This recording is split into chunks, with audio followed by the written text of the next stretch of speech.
ஒரே ஒரு அடர்ந்த காடு. அந்த காட்டில் நரி ஒன்று ரொம்ப நேரமாக தாகத்தோடு அலைந்து கொண்டிருந்தது. அப்போது எதிர்பாராத விதமாக காட்டில் இருந்த ஒரு பாழடைந்த கிணற்றுக்குள் அந்த நரி தவறி விழுந்துவிட்டது. நரி எவ்வளவோ முயற்சி செய்தது. ஆனால் கிணற்றின் சுவர் உயரமாக இருந்ததால் அதனால் மேலே வர முடியவில்லை. ஐயோ, யாராவது என்னை காப்பாற்றுங்கள் என்று கத்தியது.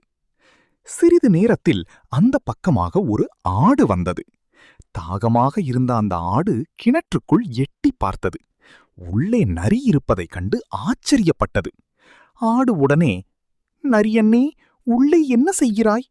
தண்ணீர் குடிக்கிறாயா?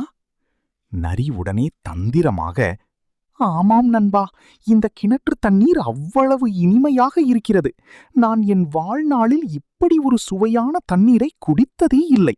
சீக்கிரம் நீயும் உள்ளே வா, 2 பேரும் சேர்ந்து குடிக்கலாம். நரியின் பேச்சை நம்பிய அந்த அப்பாவி ஆடு யோசிக்காமல் கிணற்றுக்குள் குதித்தது. ஆடு உள்ளே வந்தவுடன் நரி தன் தந்திர வேலையை காட்டியது. நரி ஆட்டின் முதுகில் தாவி அதன் கொம்புகளை பிடித்துக்கொண்டு பலமாக உந்தி வெளியே குதித்து தப்பியது. வெளியே வந்த நரி கிணற்றுக்குள் இருந்த ஆட்டை பார்த்து சிரித்தது.